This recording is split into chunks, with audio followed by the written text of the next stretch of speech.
Good morning student, I am Swati Kaurav. आइए हम पढ़ेंगे आज कक्षा 5 का पार्ट 6 जिसका नाम है पंच परमेश्वर। पहले हम देख लेते हैं कठिन शब्द। जायदाद, रजिस्ट्री, धृष्टता, सम्मान, सर्वोच्च, ये वो कठिन शब्द हैं जो इस पाठ के अंतर्गत आए हैं। आइए देख लेते हैं हम इस पाठ के माध्यम से क्या बताया गया है। इस पाठ के माध्यम से बताया गया है कि जब व्यक्ति न्याय करने के लिए गद्दी पर बैठता है तो उसके लिए सभी व्यक्ति समान होते हैं, ना तो उसका कोई मित्र होता है और ना ही कोई शत्रु। आइए हम पढ़ेंगे पाठ। जुम्मन शेख और अलगू चौधरी में गाढ़ी मित्रता थी।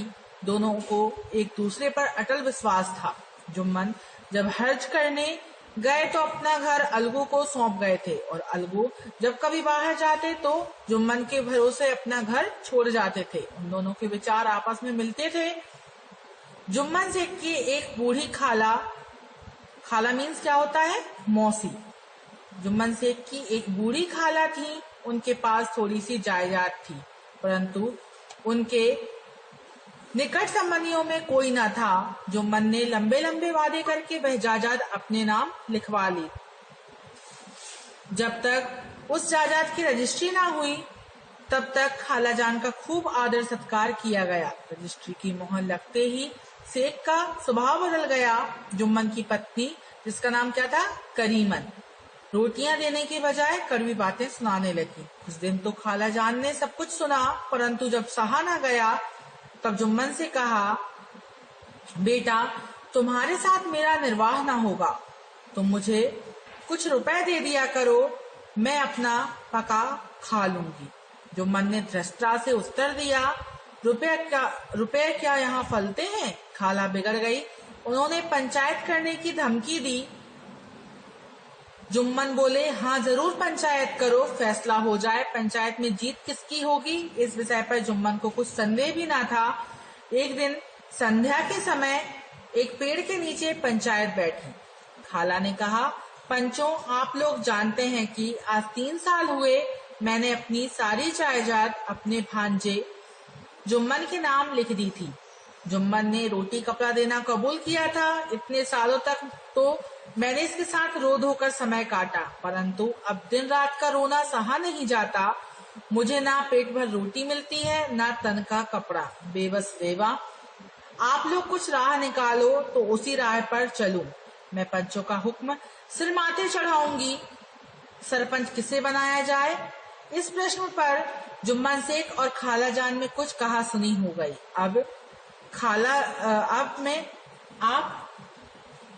अंत में खाला ने कहा, बेटा, पंच ना किसी के दोस्त होते हैं ना दुश्मन। मैं तुम्हारे मित्र अलगू चौधरी को अपना सरपंच मानती हूँ। जुम्मन शेख मन ही मन खुश हो गए।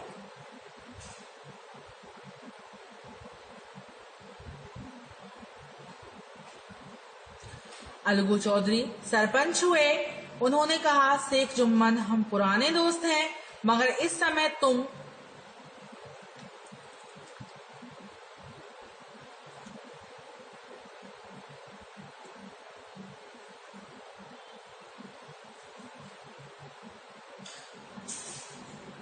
तुम और बूढ़ी खाला दोनों ही हमारे लिए समान हैं। जुम्मन ने कहा, खुदा गवाह है, मैंने बूढ़ी खाला को माँ के समान सम्मान दिया और इन्हें कोई तकलीफ नहीं होने दी। अलगू चौधरी ने जुम्मन से तरह तरह के सवाल किए। जुम्मन को अपने दोस्त के सवालों पर आश्चर्य हो रहा था। तभी अलगू ने फैसला सुनाया, जुम्मन से पंचों ने इस मामले पर विचार किया है कि खालाजान को माहवार खर्च दिया जाए। यही मेरा फैसला है। अगर खर्च देना मंजूर ना हो तो रजिस्ट्री खारिज समझी जाए। फैसला सुनते ही जुम्मन शेख सन्नाटे में आ गए। उन्हें अलगू से ऐसी उम्मीद नहीं थी। इस फैसले ने अलगू और जुम्मन की मित्रता की जड़ को हिला दिया। जुम्मन मन ही मन इस फैसले का बदला लेने की प्रतीक्षा करने लगे। उन्हें ऐसा अवसर जल्दी ही मिल गया। अलगू चौधरी 2 बैल खरीद कर लाए थे। उन बैलों में से एक बैल मर गया तो उन्होंने दूसरा बैल गांव में समझू साहू के हाथ बेच दिया। उसने 1 महीने में दाम चुकाने का वादा किया था। समझू साहू ने नया बैल पाया तो लगे उसे रगड़ने, उसको चारे पानी का भी ध्यान न रखते। एक दिन समझू साहू ने उस पर दूना बोझ लाद दिया। बैल ने जोर लगाया लेकिन धरती पर गिर पड़ा और ऐसा गिरा कि फिर कभी उठ ना सका। इस घटना को कई महीने बीत गए। अलगू जब अपने बैल का दाम मांगता तब साहू जी झल्ला उठते। अंत में अलगू ने पंचायत कर ली। पंचायत उसी वृक्ष के नीचे शुरू हुई। गांव में रहने वाले रामनंद मिश्र ने कहा, चौधरी बोलो किसको सरपंच मानते हो? अलगू ने कहा, समझू साहू ही चुन लें।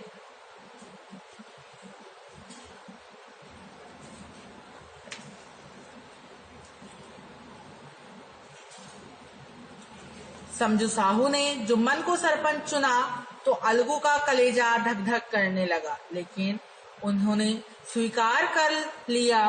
जुम्मन जब सरपंच के आसन पर बैठे तो उनके अंदर जिम्मेदारी का भाव पैदा हुआ।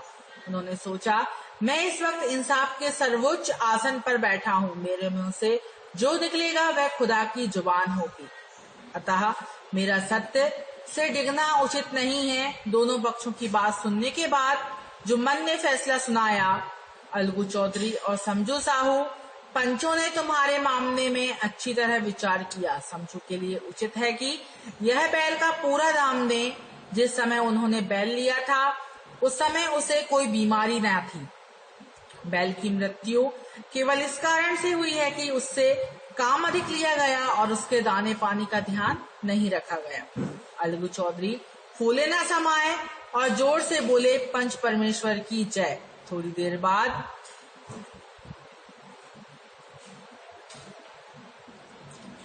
देर बाद जुम्मन अलगू के पास आए और उनसे लिपट गए। उन्होंने कहा, अलगू तुम सही थे, पंच की कुर्सी पर बैठकर ना कोई किसी का दोस्त रहता है और ना दुश्मन। तुमने पंच बनकर सही फैसला लिया था। अलगू रोने लगे। दोनों के दिलों का मैल धुल गया। मित्रता की मुरझाई हुई लता फिर से हरी हो गई। आइए बच्चों, अब हम देखेंगे पाठ ज्ञान। पाठ ज्ञान में मौखिक प्रश्न। पहला प्रश्न है, जुम्मन अपना घर किसे सौंप जाते हैं? किसे सौंप कर जाते हैं? अलगू को। क्या उत्तर आएगा इसका? अलगू। दूसरा प्रश्न, जुम्मन शेख ने खाला जान का आदर सत्कार क्यों किया? तो इसका उत्तर है जायदाद के लिए। तीसरा प्रश्न, अलगू चौधरी को सरपंच बनने पर जुम्मन शेख क्यों खुश हुए? अलगू चौधरी को सरपंच बनाने पर जुम्मन शेख क्यों खुश हुए? क्योंकि दोनों दोस्त थे। चौथा प्रश्न, न्याय करने वाले व्यक्ति की क्या जिम्मेदारी होती है? न्याय करने वाले व्यक्ति की क्या जिम्मेदारी होती है? इसका उत्तर है उसके लिए सभी व्यक्ति समान होते हैं।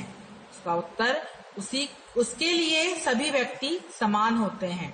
आइए अब हम देखते हैं लिखित प्रश्न। लिखित प्रश्न में पहला प्रश्न है, सही उत्तर पर सही लगाइए, यानी बहुविकल्पीय प्रश्न है ये। पहला है, जुम्मन शेख और अलगू चौधरी थे, क्या थे दोनों? शत्रु थे, भाई थे या मित्र थे? तो क्या हो जाएगा? मित्र थे। मित्र पर टिक लगाइए।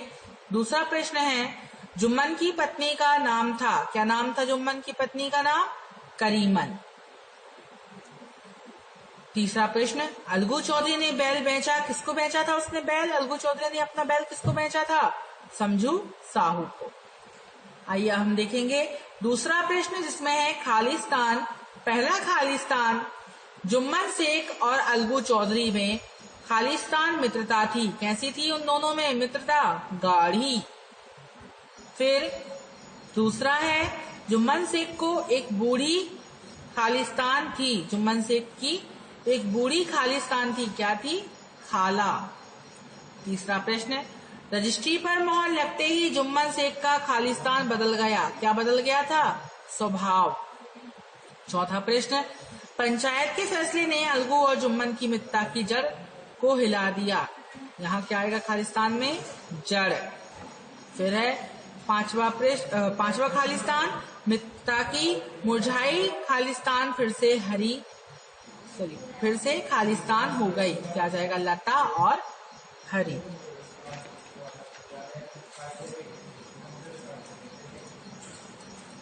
हाँ बच्चों, अब हम देखेंगे लिखित प्रश्न। निम्नलिखित प्रश्नों पहले हम देखेंगे निम्नलिखित घटनाओं को क्रम से लगाइए। कौन कौन सी घटनाएं पहले हुई थी और कौन सी बाद में हुई थी, इनको हमको क्या करना है? क्रम से लगाना है। तो सबसे पहले क्या हुआ था? सबसे पहले क्या आएगा? जुम्मन शेख और अलगू चौधरी में गाढ़ी मित्रता थी। तो यहाँ क्या लिखेंगे हम? पहला। उसके बाद क्या था? जुम्मन ने धृष्टता से कहा, रुपए क्या यहाँ फलते हैं? किससे कहा था? खाला से। फिर तो ये क्या आ जाएगा? दूसरे नंबर पे आ जाएगा। फिर तीसरे नंबर पे क्या आएगा?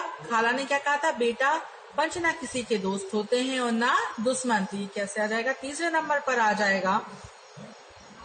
जुम्मन से खाला जान को महावर खर्च दिया जाए, कौन सा आ जाएगा? चौथे नंबर पर आ जाएगा। फिर लास्ट में पांचवें नंबर पे क्या आएगा? जुम्मन अलगू के पास आए और उनसे लिपट गए। आइए बच्चों, अब हम देखेंगे प्रश्न उत्तर। निम्नलिखित प्रश्नों के उत्तर दीजिए। लिखित प्रश्न। पहला प्रश्न है, जब तक जायदाद की रजिस्ट्री ना हुई तब तक जुम्मन ने खाला के साथ कैसा व्यवहार किया?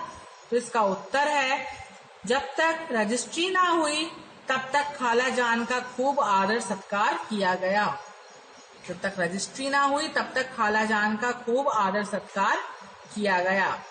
दूसरा प्रश्न, जायदाद अपने नाम लिखवाने के बाद जुम्मन शेख ने क्या किया? जायदाद अपने नाम लिखवाने के बाद जुम्मन शेख ने क्या किया? क्या किया था उसने?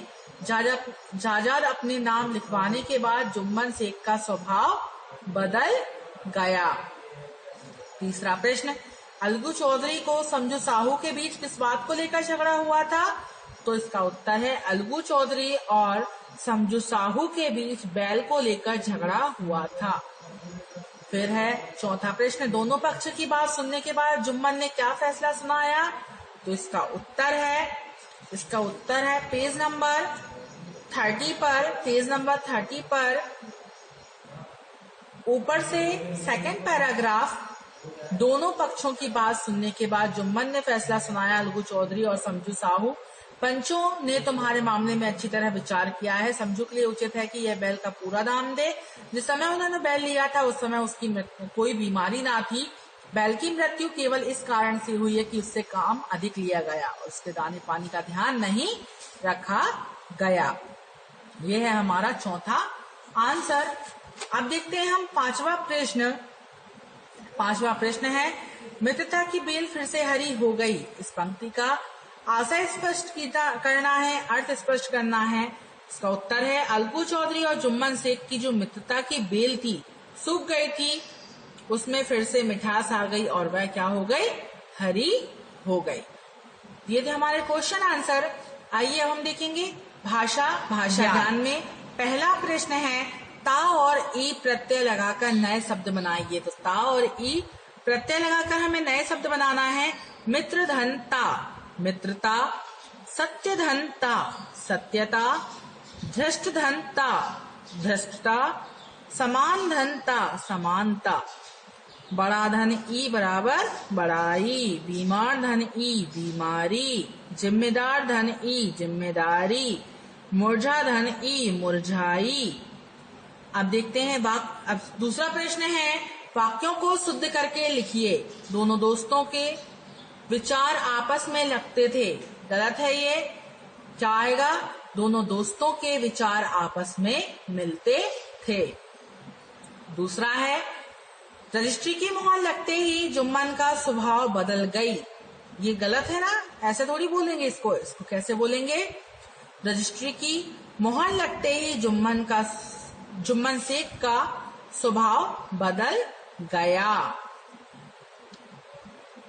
फिर है तीसरा, अब दिन रात की रोनी सहा नहीं जाता। गलत है ये, रोनी नहीं, यहाँ रोना आएगा, इसलिए हम इसको फिर से लिखेंगे। अब दिन रात का रोना सहा नहीं जाता। चौथा है, अलगू शेख जुम्मन चौधरी से तरह तरह के सवाल करने लगा। अलगू शेख थोड़ी था, अलगू चौधरी था और जुम्मन शेख था, तो ये यहाँ गलत है। क्या आ जाएगा? अलगू चौधरी जुम्मन शेख से तरह तरह के सवाल करने लगा। अब हम देखेंगे तीसरा प्रश्न क्या है? निम्नलिखित मुहावरों के वाक्य इस प्रकार बनाइए कि अर्थ स्पष्ट हो जाए। तो हमने किस प्रकार बनाया है वाक्य देखते हैं। पहला है सिर माथे रखना। पंचायत का जो भी हुक्म होगा मैं उसे सिर माथे रखूंगा। मतलब पंचायत के हुक्म को क्या कर रहा है? वो आदर दे रहा है। फिर है दूसरा, सन्नाटे में आना यानी हैरान होना। अलगू चौधरी का फैसला सुनकर जुम्मन क्या हो गया था? सन्नाटे में आ गया। रुपए फलना। जुम्मन ने खाला से क्या कहा? जुम्मन ने खाला से कहा था रुपए क्या पेड़ पर फलते हैं, मतलब पेड़ पर लगते हैं। मित्रता की जड़ हिलना। पंचायत में अलगू के फैसले से जुम्मन और अलगू की मित्रता की जड़ को हिला दिया था। फिर दिल का मैल धुलना। अलगू और जुम्मन के बीच उत्पन्न हुई दुश्मनी बाद में दोनों के दिल के मैल धुल गए और दोस्ती में बदल गई। तो बच्चों ये था हमारा पार्ट 6 पंच परमेश्वर, इसके क्वेश्चन आंसर। खालिस्तान, बहुविकल्पीय प्रश्न, पूरी एक्सरसाइज है ये, आप अपनी कॉपी में कर लीजिएगा। Thank you.